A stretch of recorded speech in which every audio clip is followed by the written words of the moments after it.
Another thing that I discovered that I want to share with my listeners, and then you tell me what you think, is never be discouraged or take seriously how many errors there are in your submission, right?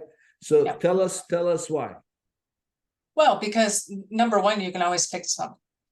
And second of all, they tell you what they are. Sometimes it can be a little bit difficult because the template is asking for information that's irrelevant to your product, but that can be difficult because you don't want to enter information and never be able to delete it again. But in order to get through it, you need to add something. But sometimes they're just warnings too.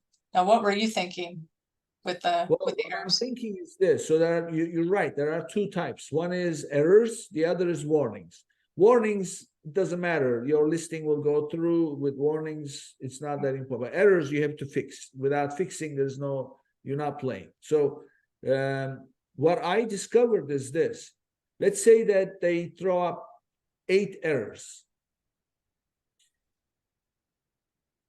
The core error may be error number 2, which may be causing error number 3, 4, and 5. Good point. Yep. That's what I was getting at. Yes, you're right. Right? Yeah. So it's because I used to get, I studied computer science. I'm a computer person, and frankly, in my old days, that's the reason why I get upset with errors. Is, believe it or not, when I started programming, we used punch cards.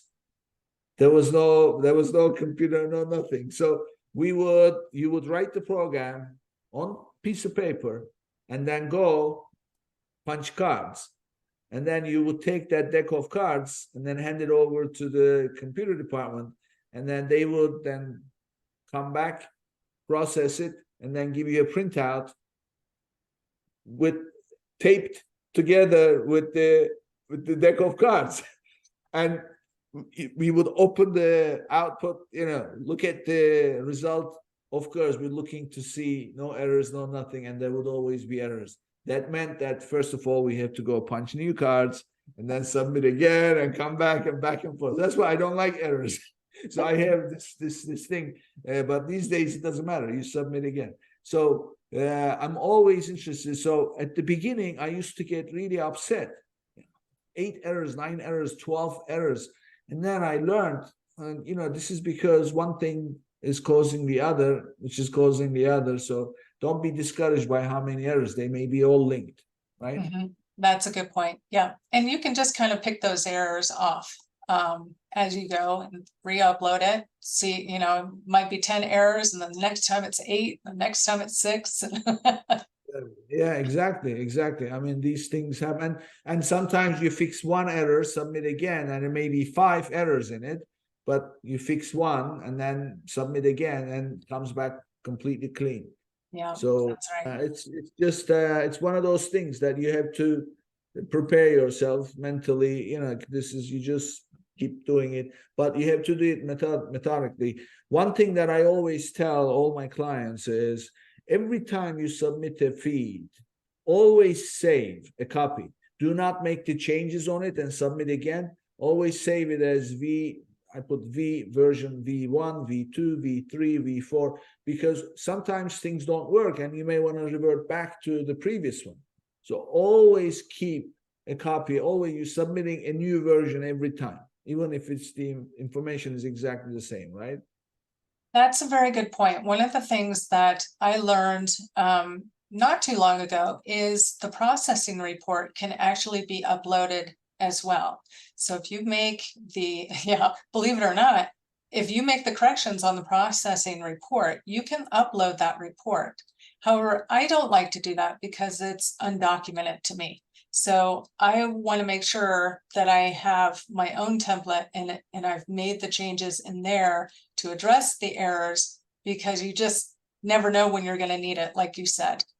Yeah. I mean, I like to keep everything, clean in terms of being able to go back and identify, this is what I did, this is when I did it, and this is what happened afterwards. So, And it's part yes. of the troubleshooting aspect of it. So, one of the things I wanted to mention is you do have to be a little cautious because, like I said, this is flat files are like the back way in to Amazon's catalog, and you can make things worse. So Oh yeah.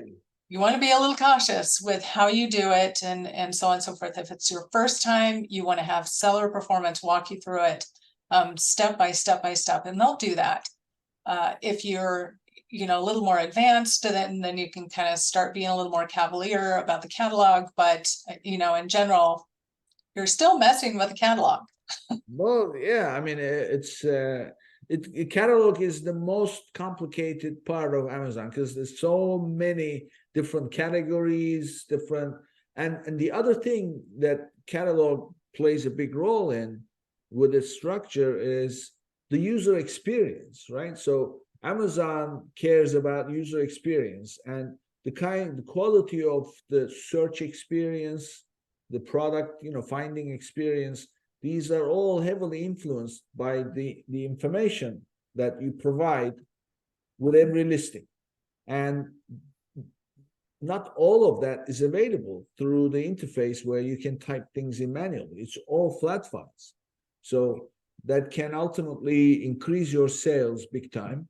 But any mistake can be pretty costly, right? Yes. One thing I did want to mention is even if you delete something with a flat file from the catalog, that information is still, even though you can't see it in your own account, that information is always in the catalog. So once in the catalog, always in the catalog.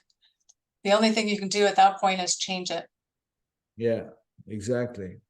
Yeah, so it's I mean, Amazon built the system. It's very powerful. I never forget my very first experience when I launched my seller account.